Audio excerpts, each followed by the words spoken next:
So my friend Pat from her fantastic channel Book Chat with Pat, having reached the significant milestone of 2,000 subscribers, has decided not to bask alone in the warmth of validation, but to spread that light outward by creating her own tag.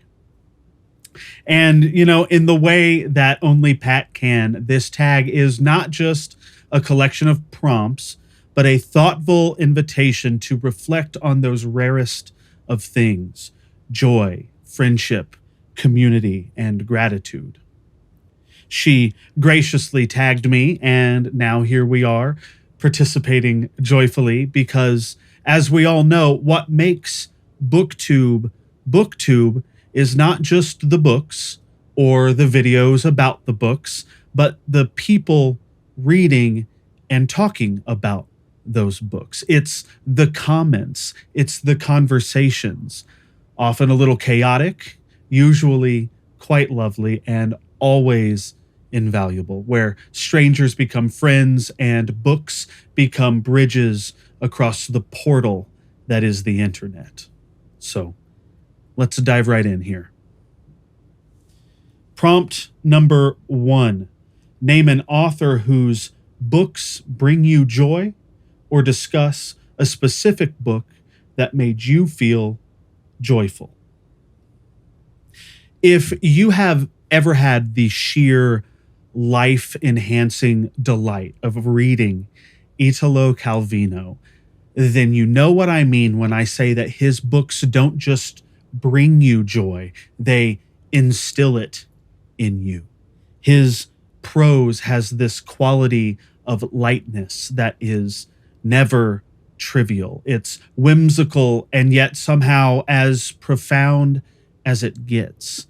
You read Calvino and you feel as if you are walking along the edge of a dream with one foot in reality and the other somewhere surreal. I highly recommend Mr. Palomar, Invisible Cities, The Baron in the Trees, and the complete Cosmocomics as my personal favorites of his works that I've read so far, though he was incredibly prolific in his lifetime, and I am nowhere near having consumed all of his work. Prompt number 2, discuss something about BookTube that you find joyful.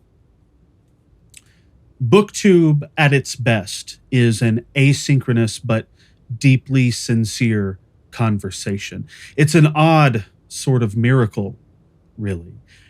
I leave a comment on a video at midnight on a Tuesday, and 3 days later, someone, perhaps Pat, perhaps you, is there responding with insight or humor or a question that pulls the conversation in a direction I would have never expected.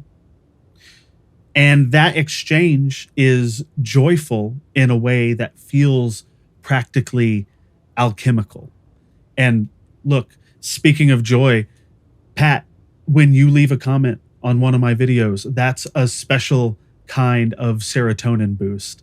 Getting that notification, knowing that whatever you have taken the time to write is going to be thoughtful and real. It's the kind of interaction that BookTube makes possible, and I honestly wouldn't trade it for the world. Pat, you are one of the dearest friends that I have made doing this, and I am very grateful for you. And speaking of friendship, prompt number 3, discuss a book that focuses primarily on friendship. Friendship is a marvelous and sometimes tricky thing, isn't it? Some friendships are born from proximity, right? Others are born from shared passions. But the rarest are those that feel inevitable, like two people were always destined to find one another despite the incalculable odds. I was just talking with my friend Kevin over at Kevin Toll Reads about how the book I'm about to mention could be considered overrated simply due to its ubiquity in the booktubian zeitgeist. But I think that the friendship between Dr. Ryland Grace and Rocky in Project Hail Mary has to be mentioned here. It's not just that they work together to solve an impossible problem. It's that they learn to care about each other deeply across unimaginable interstellar differences.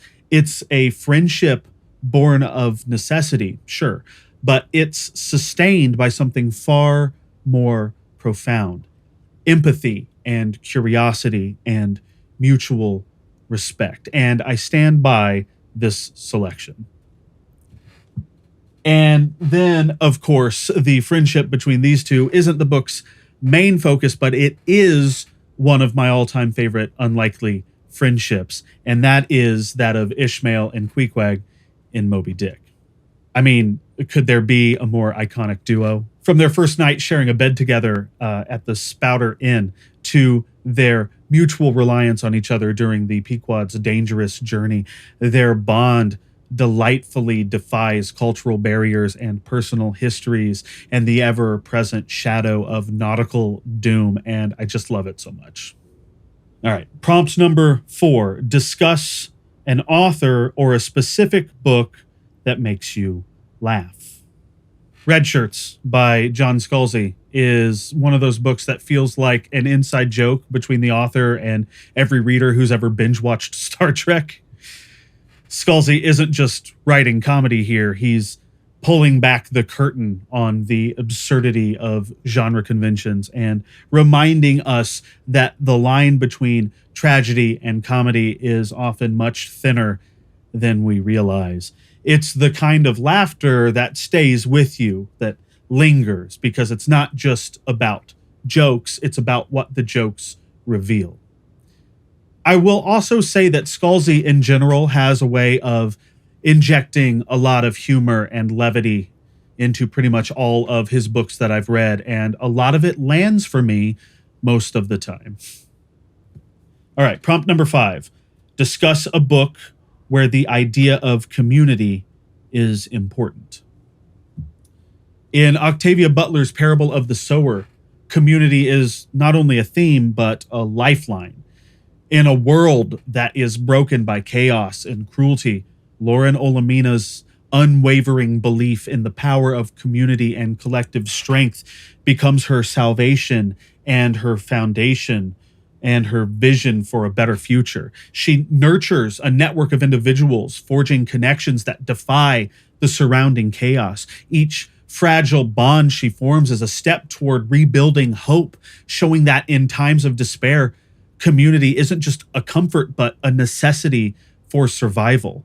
It's the kind of story that makes you realize just how essential community is. All right, prompt number 6. Discuss a communal reading experience that you have had. One of my most memorable communal reading experiences was with my church reading group when we tackled Old Man's War by John Scalzi.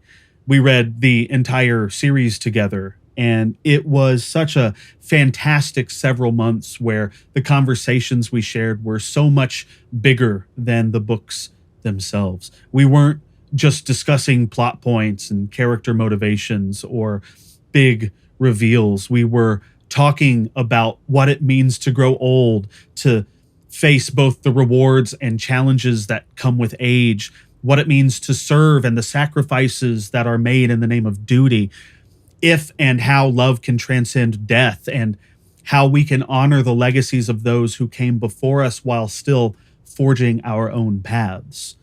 It was a truly beautiful experience, and I am incredibly grateful for it. And speaking of gratitude, the last prompt, prompt number 7, name a book in which a character demonstrates real gratitude, or name a book that left you feeling a sense of gratitude. I just reviewed this book a few weeks ago, but Patricia Lockwood's No One Is Talking About This left me undone. It's a book that really sneaks up on you, starting with a sort of bittersweet irony, but slowly, almost imperceptibly, shifting into something raw and heartbreaking and profound. By the end, I found myself filled with a strange sort of gratitude, not just for life's joys, but for its sorrows too. It's the kind of book that makes you want to hold those you love just a little tighter for just a little longer. I've been a little less active over the past few weeks, and this is because my wife and I just lost one of our cats. His name was Snakey Jake, and we loved him very much. He had some weight issues that we'd been struggling to get under control for quite a while. Hey, don't we all?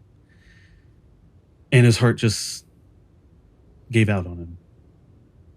We came home from a concert in Atlanta to find him just lying there. And it hit us pretty hard. He was only about 8.5 years old, but we are very grateful for the time we got to spend with him. He was so funny and sweet and rambunctious. He would legitimately play fetch with you. I've never seen a cat do that before. And when you pet him, he would get so excited about it. He would pet himself. It was adorable. You know, they say that animals don't have souls, but anyone who has ever loved an animal knows that that can't be true.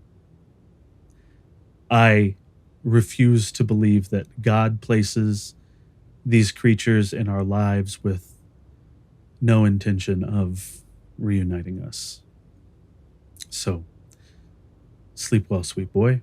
We miss you already, but we'll see you again.